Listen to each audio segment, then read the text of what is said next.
completely white. There was one black teacher at my school, however, I was not in her classroom, so I missed out on that. The only people of color I saw working at my elementary school worked in the lunchroom as recess aides and in the custodial staff. The curriculum was also very traditional. Now, looking back and thinking of the fact that I was in elementary school 20 years ago, I realized that my school actually was taking tremendous steps in creating cultural opportunities for us that did reflect the body of the student population, but it was not really reflected in what we studied in the classroom. I was a successful student anyway. I think that most of us as teachers go into the education field because we had at least some good experiences in our schooling. I'm a person who is strongest in linguistic intelligence. Most other teachers also have this in common, which sometimes creates another barrier between us and our students.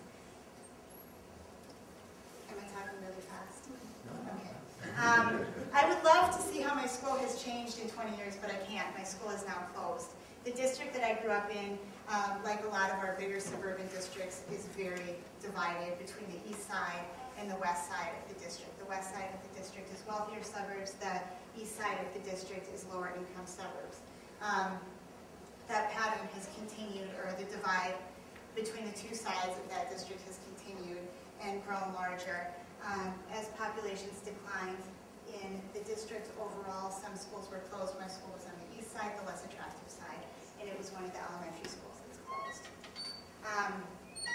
I continued school in Brooklyn Park. I went to junior high, and for me, it was a huge leap, probably the biggest one of my educational environment. I went from a small, self-contained classroom to a school that was basically built on a high school model, where students change classes, and they change classes with a completely different group of students from class to class, and don't have the same teacher more than once in a day, and probably not more than once in their junior high career.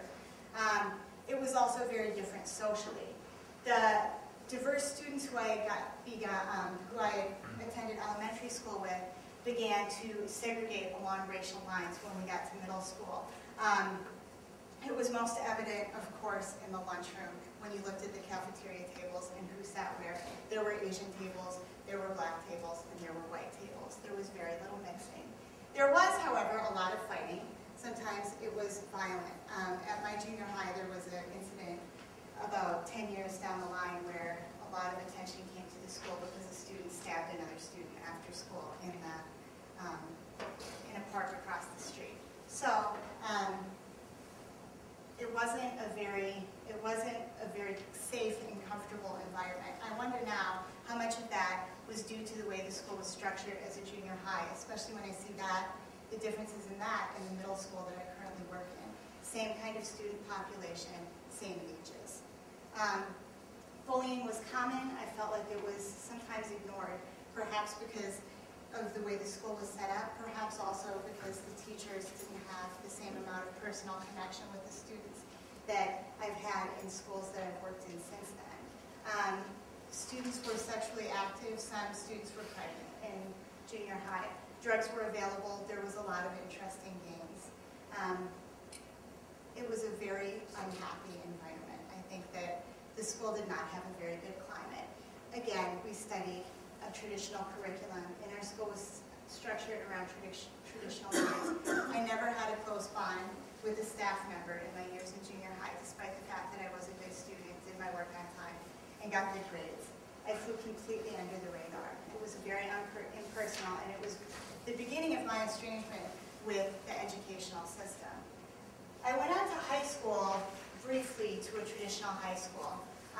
The same issues that I had faced in middle school continued, along with personal and family issues for me. I ended up going to an alternative school part way through my 10th grade year.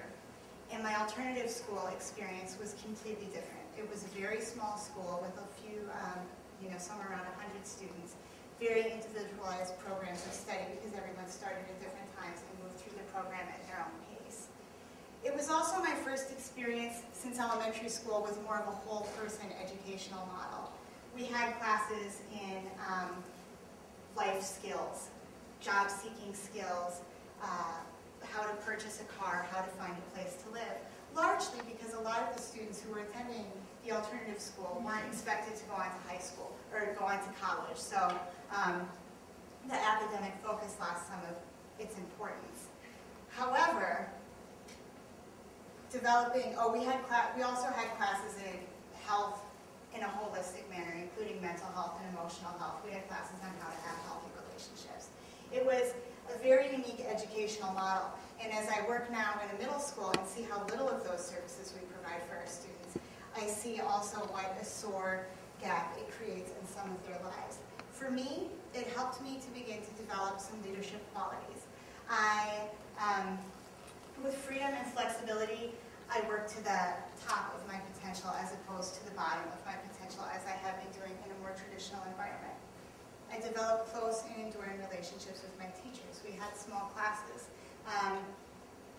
The more engagement I showed as a student, the more my teachers responded. I was able to visit some of my teachers in their homes, and that created in me a desire to have a professional career, to have a life that I hadn't seen modeled through my parents. So that is something that I've tried to carry out throughout my teaching career, is to have personal relationships with my students and let them see me outside of the school as well. I trusted my teachers with my personal problems. They helped me to find resources. I started off disengaged. 3 years later, when I graduated, I was ready for college. I grew up in Brooklyn Park, relatively close to North Hennepin Community College, within walking distance, and I always vowed to myself that that was where I was not going to go to college, because North Hennepin did not seem like college to me. It seemed like somewhere I could walk to hang out with my friends. It seemed like a place I had been a million times, and it didn't seem nearly exciting enough for college. However, after graduating from an alternative school, there were a lot of college options that weren't open to me at that time.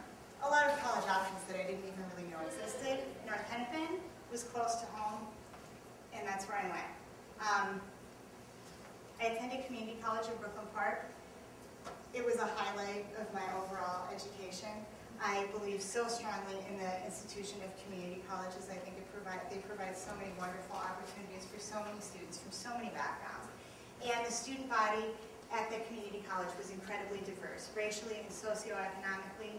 There were many immigrant and refugee students from all over the world.